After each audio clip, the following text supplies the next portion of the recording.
Quand un homme commence à tromper, il ne part pas forcément tout de suite. À la place, il suit un plan bien rodé. Et c'est troublant à quel point c'est fréquent.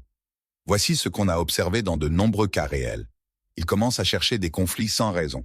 Tout ce que tu fais l'agace soudainement. Tu es trop intense, trop émotive, plus assez attirante à ses yeux.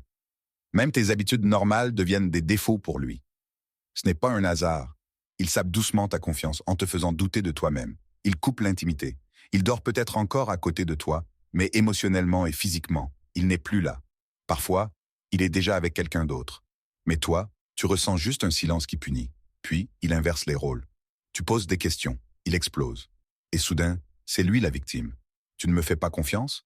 Tu es folle. Tu détruis notre relation. Il disparaît de plus en plus. Il travaille tard, part en déplacement, a juste besoin de respirer. Il rentre de moins en moins. Et quand il rentre, il trouve une excuse pour repartir. Il recrute même des gens contre toi. Il dit à ses proches que tu es instable, que tu es invivable. Il réécrit toute l'histoire pour que, quand la vérité éclate, il passe déjà pour la victime.